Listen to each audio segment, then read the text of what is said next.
Interessado em mim aqui. Eu tô sentindo que eu não sou boa o suficiente, mãe. Ai. Gente, a cena que vocês viram aí é o quê? Uma mulher adulta chorando pra mãe, dizendo que não é boa o suficiente, que ninguém está interessado por ela e que todas as outras mulheres são muito mais bonitas. E eu preciso te perguntar uma coisa antes da gente continuar. Você que está aí me assistindo, já disse alguma dessas frases para si mesma, né? Não necessariamente em voz alta, tá? Pode ter sido aí só na sua cabeça mesmo, no caminho para o seu trabalho, né? No chuveiro, naquele momento antes de dormir em que os pensamentos ficam ali rolando, passando na nossa cabeça sem ao menos pedir licença. Se a sua resposta foi sim, fica aqui porque esse vídeo é para você, tá? Olá, eu sou a Gabriele, psicóloga, e esse vídeo aqui que você viu, né, no início é o trecho da segunda temporada de Solteiros Nunca Mais. É um reality show coreano, tá? Que está disponível na Netflix, onde a proposta é simples, né? E ao mesmo tempo ali um tanto interessante, corajosa, enfim. São adultos que nunca namoraram, né? Eles entram em uma casa por 10 dias para tentar ali se conectar com alguém, tentar um relacionamento afetivo, tá? Essa é a proposta em si.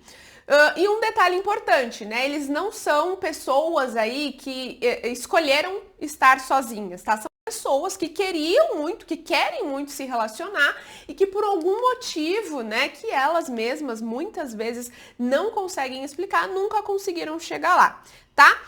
E como é que funciona esse reality, né? Então, antes de entrar na casa, o programa faz uma transformação, eles selecionam as pessoas que vão entrar, obviamente, e aí essas pessoas que vão entrar passam por um processo de transformação, digamos assim, né? Então, a produção muda o visual do cabelo, a roupa, a estética, enfim, tá? E os participantes que têm aí dificuldades emocionais mais específicas, eles também passam por uma orientação rápida com profissionais de saúde mental, pelo que eu entendi ali é o psiquiatra, tá? E é exatamente isso que eu vou explorar aqui com vocês, né? As questões emocionais, crenças, enfim, tá? Inclusive eu tenho uma análise da primeira temporada também, né? Eu vou deixar o card aqui caso você queira assistir depois dessa. Certo, gente? Bom, então vamos entender o que aconteceu aí com a Hanjun, se eu não me engano, não sei se é assim que se pronuncia o nome dela, fala aqui no comentário se eu pronunciei certo, tá? Então vamos entender o que aconteceu com ela para ela cair no choro, né, e ligar pra mãe desesperadamente. Vamos assistir de novo a cena. Não, mãe, não tem ninguém interessado em mim aqui. Tô sentindo que eu não sou boa o suficiente, mãe. Se todo mundo estivesse no mesmo nível que eu aqui, tipo, se a coisa fosse mais equilibrada, eu ia só pensar assim, a gente só não é compatível. Mas todas as outras meninas daqui, sabe, as outras meninas são tão bonitas que isso acabou com a minha autoestima. Bom, então vou explicar o contexto, tá? Porque aqui, obviamente, é o recorte da parte com que ela desabafa com a mãe. Mas vamos lá, dentro do programa, né, cada participante, ele respondeu a um diário, tá? Com perguntas sobre os encontros que eles tiveram lá dentro. Então, eles foram saindo uns com os outros e aí a produção fazia perguntas e a resposta dessas perguntas eram colocadas nesse diário, que posteriormente, se você se interessasse pela pessoa, você pagava ali, digamos ali, um dinheiro fictício para ter o acesso a esse diário e saber quais foram as respostas daquela pessoa na qual você está interessada, tá? Então, eram perguntas do tipo, com quem você mais se identificou no programa, né? Com quem você gostaria de sair? Com quem foi seu melhor encontro, né? E aí, eles colocavam ali o nome da pessoa, enfim, tá? E cada um, gente, respondia sozinho, certo? Então, ninguém tinha acesso às respostas de ninguém. E aí, o que acontece é que a Hanju pegou o diário, né, do rapaz pelo qual ela estava ali interessada e leu as respostas que ele colocou, que ele respondeu, né? E em nenhuma das perguntas, né, o nome dela apareceu. Certo? Então esse foi o contexto que dá sequência à cena que a gente viu aqui dela chorando, desabafando com a mãe, ok? Então percebe? Vamos analisar um pouquinho, né? Especificamente, diretamente, ela não levou um fora, tá? Ele não disse pra ela que não gostava dela, né? Então ninguém falou nada pra ela. Ela leu o diário com as respostas e viu que o nome dela não era mencionado ali por ele, tá? E isso, gente, foi o suficiente para ela entrar aí em colapso, chorar, ligar para a mãe, dizer que não era boa o suficiente, né? E que ninguém se interessava por ela, né? Inclusive que todas as mulheres ali eram mais bonitas, enfim, mais interessantes, tá? E agora eu preciso que você preste atenção nisso que eu vou falar, porque isso é uma das partes mais importantes, tá? Gente, a conclusão que ela chegou não veio da situação em si, né? Essa conclusão, ou melhor, essa forma de enxergar as coisas já estava ali dentro da Hanju, né? A situação só acendeu essa luz aí. Que luz, Gabi? Olha o pensamento que ela teve. Eu não sou boa o suficiente, né? Por conta da situação que aconteceu. Isso possivelmente já é uma crença que ela tem. Já é a forma com que ela se vê. Tá? Não é um pensamento, gente, esses pensamentos, né, eu não sou boa o suficiente, não é aquele tipo de pensamento que aparece ali de vez em quando. Possivelmente, já é uma crença mais enraizada, tá? Então, é uma coisa que a gente aprendeu sobre si mesma lá atrás, durante o nosso desenvolvimento, durante a nossa vida, tá? E que foi, né, repetido ali tantas vezes que virou uma verdade. Uma verdade que a gente não questiona, a gente só obedece. Ah, de fato, se o meu nome não aparece no diário, ele não gosta de mim, logo, tá vendo? Eu não sou bom o suficiente, né? E quando essa crença aí existe dentro da gente, ela funciona como um filtro, tá? Então, tudo que acontece passa por ela antes de chegar até você, né? Então, uma mensagem não respondida vira prova de que você talvez incomoda, de que, né, você foi inconveniente. Um elogio que você recebe, né, vira uma suspeita no sentido de, a pessoa falou só pra me agradar, eu não sou tudo isso, nem foi tudo isso. Percebe? Alguém que, sei lá, não te responde, né, enfim, ou que é um pouco mais seco com você, é um sinal de rejeição, tá vendo? A pessoa não gosta de mim, vai me rejeitar. Então, percebe, né? Foi exatamente isso que aconteceu ali com a Hanju nesse momento, né? Porque o diário não disse nada sobre ela, mas a crença dela completou o restante da história na cabeça da Hanju, tá? E aí, agora deixa eu te mostrar, né, 3 coisas que ela falou nesse trecho e o que cada uma pode revelar, tá? Então, a primeira que a gente tá falando aqui é eu não sou boa o suficiente. Quando você manda, né, uma mensagem e a pessoa demora para responder, o que é que passa pela sua cabeça? A maioria das pessoas que se sente assim vai direto pro pior cenário. Então, a pessoa tá com raiva de mim, por isso não me respondeu. Eu disse alguma coisa errada. Eu cansei ela, eu falo demais, eu só falo besteira, né? Mas você não sabe disso. Você o quê? Imaginou, você completou o resto do cenário, né? O seu cérebro pegou uma situação que não tinha resposta e preencheu o espaço com a interpretação mais dolorosa possível. E é exatamente o que a Hanju fez, né? O rapaz, ele não havia dito a ela que ele não queria nada com ela, que ele não estava interessado, que era bom ela nem tentar, que ela não tinha chance. Não. Ela só viu ali que o nome dela não estava onde ela esperava que estivesse, no diário dele, né? E aí a mente dela, obviamente, as crenças dela fizeram o resto, tá? A segunda frase que a gente observa, né, que ela fala é ninguém aqui se interessa por mim. Repara na palavra ninguém, né? Não foi esse rapaz específico talvez não esteja interessado, ou eu ainda não sei o que os outros sentem. Ela usou a palavra ninguém, né? Uma palavra que faz o quê? Fecha tudo, né? Que não deixa exceção, que transforma um episódio ali em uma sentença, é aquilo, ponto, acabou, né? Conta aqui pra mim, você já fez isso, né?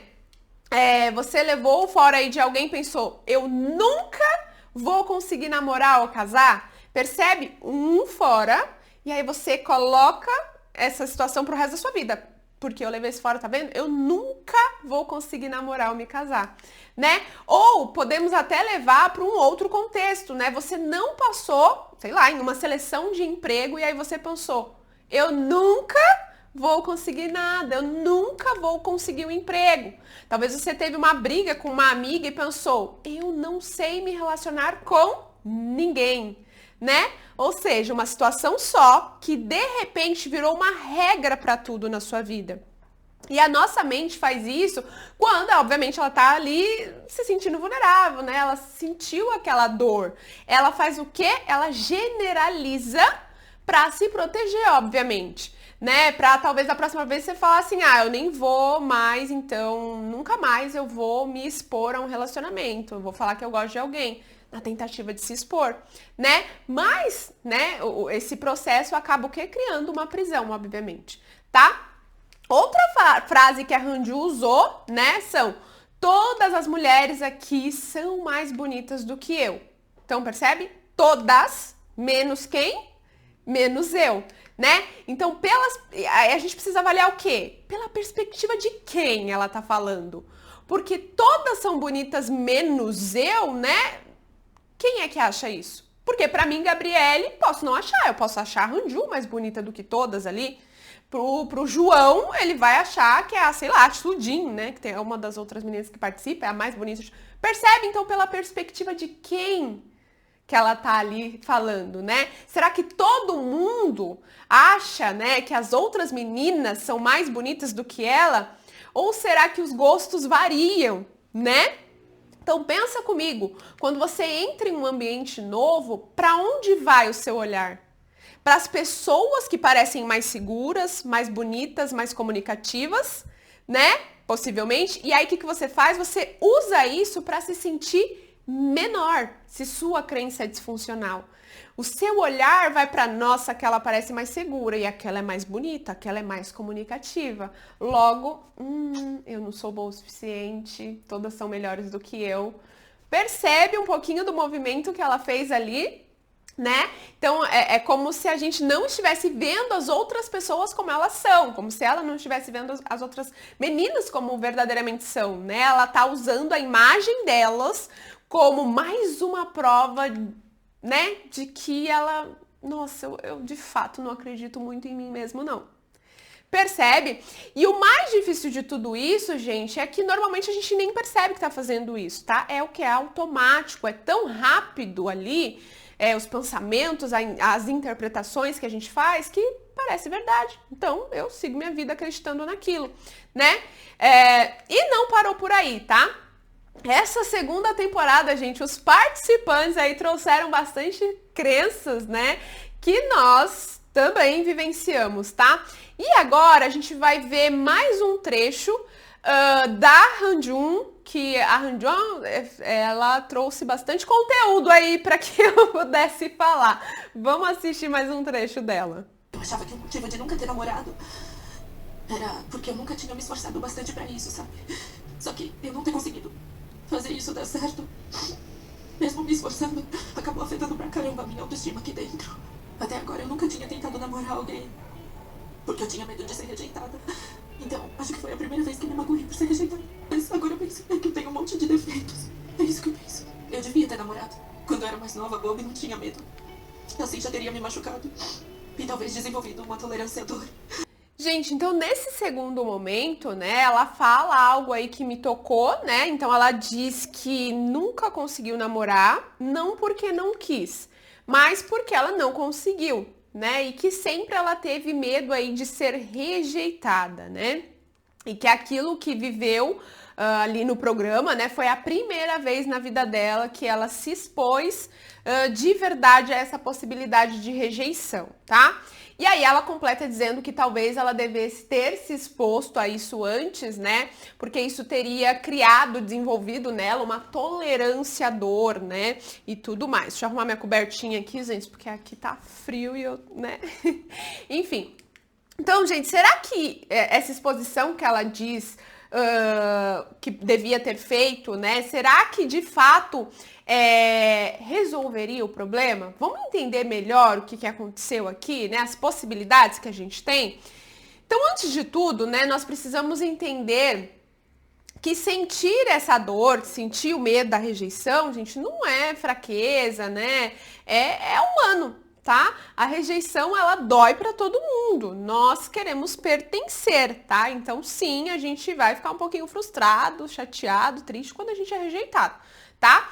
A diferença, então, não está em não sentir. Está em aprender a atravessar essa rejeição, entre aspas, sem deixar que a dor ali decida por você, ou te aprisione, ou faça você se esquivar, fugir das situações, paralisar, entende?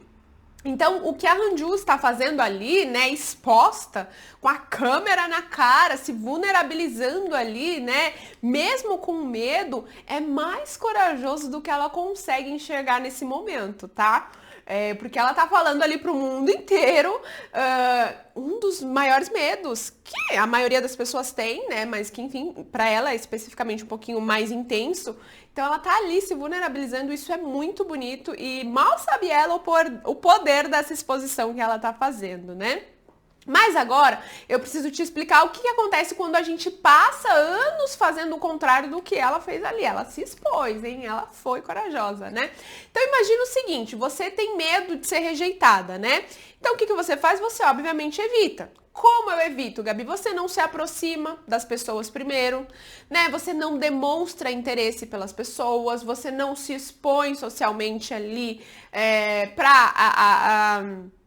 criar, desenvolver, né, novos relacionamentos, tá? E aí, consequentemente, dificilmente você irá se relacionar com alguém, né? Porque você tá a todo momento se esquivando.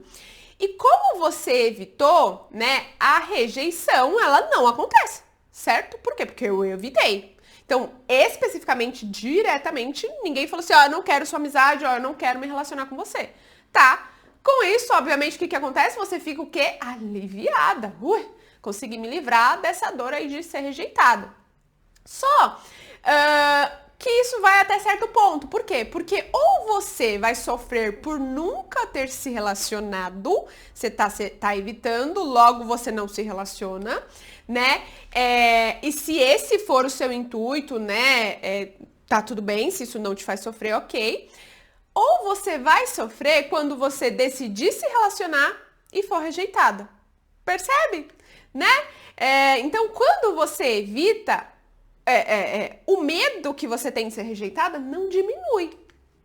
Né? Por quê? Porque o seu cérebro aprendeu a lição de forma errada. Ele não aprendeu que você é capaz de lidar com a rejeição. Ele aprendeu que a única forma de se proteger é o quê? Fugir, se esquivar. E aí eu lido com a dor de não me relacionar, tá? E na próxima vez, né, o medo, ele vai ser o quê? Maior. Quanto mais eu fujo, maior esse medo vai ficar. E aí a vontade de evitar vai ser mais forte e você vai o quê? Evitando e o medo vai crescendo e você vai evitando mais e o medo vai crescendo mais, tá? Então é uma bola de neve que a gente nem percebe que tá rolando ali. Tá? Existe até uma frase, né, que diz o quê? Aquilo que eu temo me sobrevém, né? Não como um castigo, mas porque quando a gente se fecha por medo de ser rejeitada, as pessoas não chegam perto, né? E às vezes isso pode até confirmar sua crença, porque se você se fecha com medo de ser rejeitada, as pessoas se afastam. Logo você tá vendo, ó, ninguém se aproxima de mim, ninguém gosta de mim, ninguém quer se relacionar comigo. E você o quê? Confirma a sua crença, ó, viu? Fui rejeitada, é melhor ficar aqui na minha, né? Então, é aquela crença de que você vai ser rejeitada, de que ninguém se interessa, né? Vai parecendo se confirmar, tá? Não porque seja verdade, mas porque você construiu um mundo onde ela parece verdade, né? E aí, volta para o que a Hanju falou, né? Que ela devia ter se exposto antes, né? Que isso teria criado uma tolerância à dor. Gente, assim, de fato, né? De forma bem A grosso modo, ela tá certa, né? E a psicologia tem um nome para isso, mas eu prefiro te explicar como uma imagem, mas isso é exposição gradativa, dessensibilização sistemática na psicologia, tá? Então pense em alguém, né, que tem medo, por exemplo, sei lá, de cachorro. Então toda vez que um cachorro aparece, essa pessoa vai pro outro lado da rua. O medo nunca passa, porque o cérebro nunca teve a chance de aprender que dá para ficar perto de alguns cachorros e continuar bem. Entende?